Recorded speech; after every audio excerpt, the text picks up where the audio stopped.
안녕하세요. 지금 전 세계 제약업계는 차세대 블록버스터 신약을 만들기 위해 정말 치열한 경쟁을 벌이고 있는데요. 그 중심에 바로 한국의 바이오 기술이 있습니다. 수십, 수백 조의 가치가 걸린 이 경쟁에서 과연 한국 기업들은 어떤 미래를 그리고 있을까요? 자, 지금부터 한번 자세히 들여다보겠습니다. 이 이야기는 한 사람의 굉장히 놀라운 개인적인 경험에서 시작돼요. 한 증권사 애널리스트가 비만 치료제 위고비를 직접 맞아보고 쓴 후기인데요. 16주 만에 무려 13kg 넘게 감량한 거죠. 와, 정말 대단하죠. 이처럼 강력한 효과는요, 이 거대한 바이오 산업이 우리 삶에 얼마나 직접적으로 또 강력하게 영향을 미치는지 보여주는 아주 생생한 예라고 할 수 있습니다. 그리고 이런 개인의 성공은요, 곧바로 어마어마한 경제적 가치로 이어집니다. 2030년 전 세계 비만 치료제 시장 규모다 무려 733억 달러, 우리 돈으로 환산하면 약 100조 원에 달할 거라고 해요. 정말 상상이 안 가는 숫자죠.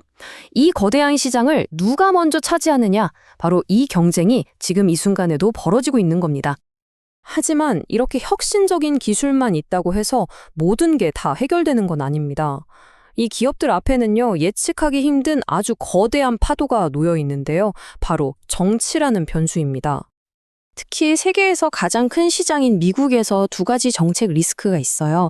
하나는 수입 의약품에 관세를 매길 수 있다는 거고요. 다른 하나는 최혜국 대우. 이게 뭐냐면 다른 선진국들 중에서 약값이 가장 싼 나라 수준으로 강제로 가격을 내리게 할 수 있다는 겁니다. 이 두 가지 모두 우리 한국 제약 바이오 기업들한테는 굉장히 큰 불확실성이죠. 자, 그럼 여기서 아주 핵심적인 질문이 하나 나오죠. 과연 우리 한국 바이오 기업들의 이 눈부신 혁신이 이런 정치적인 불확실성이라는 큰 파도를 뛰어넘을 수 있을까요? 이 질문을 머릿속에 담아두고 지금부터 혁신의 가장 뜨거운 현장으로 함께 들어가 보시죠. 첫 번째 혁신의 격전지는 바로 앞서 잠깐 이야기했던 비만 치료제 시장입니다. 더 효과적이면서도 결정적으로 더 쓰기 편한 약을 만들기 위한 경쟁이 정말 치열한데요. 그 현장으로 한번 가보겠습니다. 이 비만 치료제의 역사를 보면 이게 또 굉장히 흥미롭습니다. 1990년대에 힐라몬스터라는 도마뱀의 침에서 우연히 발견한 물질에서 모든 게 시작됐고요.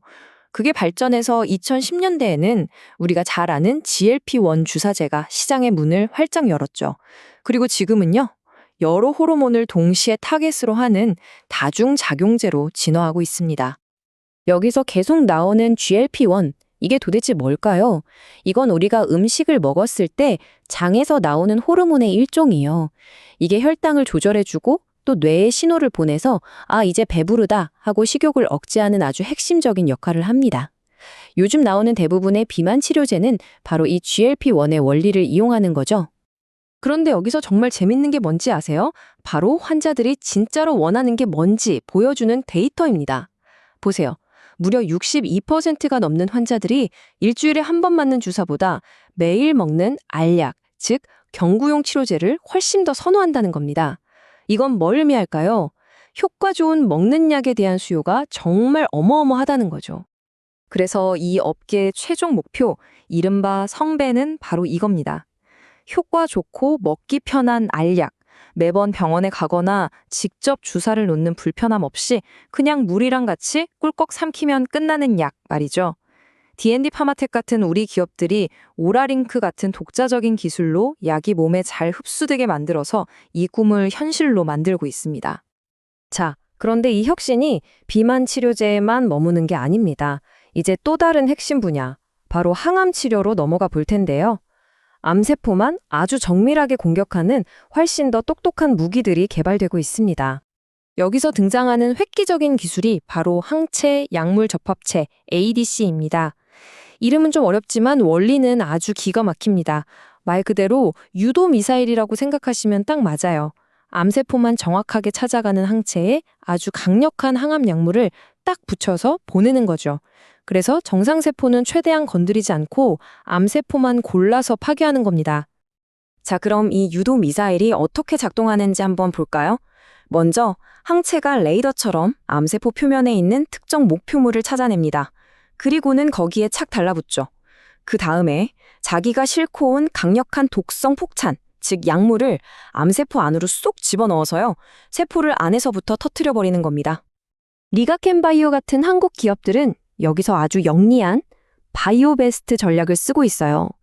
이게 뭐냐면 이미 임상에서 효과랑 안전성이 검증된 항체를 활용해서 개발 속도는 확 높이고 허가받을 가능성도 키우는 거죠. 게다가 기존 치료에 듣지 않던 내성 환자들한테 새로운 치료 기회를 줄 수도 있고요. 암세포를 정밀 타격하는 것도 정말 대단한데 사실 이것보다 더 어렵다고 여겨지는 과제가 또 있습니다.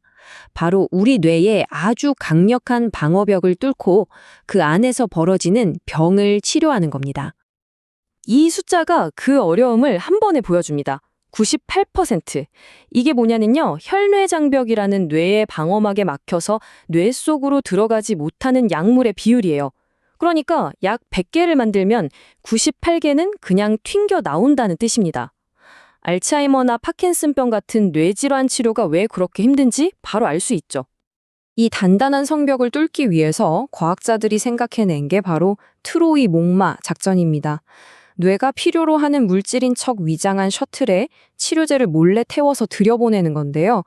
여기 보시는 것처럼 셔틀이 없으면 약은 그냥 장벽에 부딪혀서 튕겨나가지만 이 셔틀에 올라타면 마치 VIP 호의를 받듯이 뇌 안으로 안전하게 들어갈 수 있게 되는 거죠.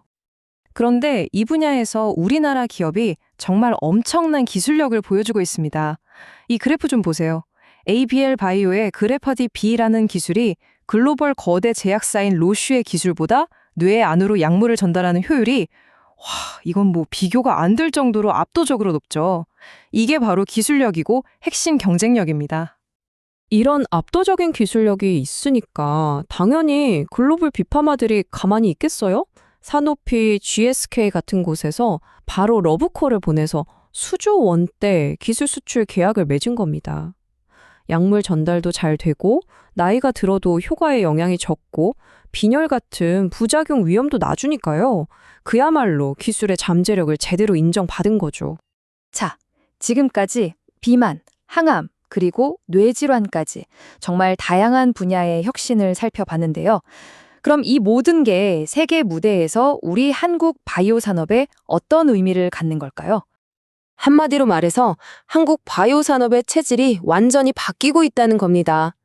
과거에는 선진국 기술을 열심히 그리고 빠르게 따라가는 패스트 팔로워였다면 이제는 세상에 없던 새로운 기술을 가장 먼저 선보이는 기업 내 최초 혁신가, 즉 퍼스트 모버로 거듭나고 있는 거죠. 정말 게임의 판도를 바꾸는 과학기술과 세계 시장을 향한 이 담대한 야망. 과연 대한민국이 전 세계 바이오 산업의 판도를 이끌 차세대 강국이 될 수 있을까요? 그 가능성에 대한 답은 어쩌면 오늘 우리가 함께 본 이 혁신의 현장 속에 이미 있는지도 모르겠습니다.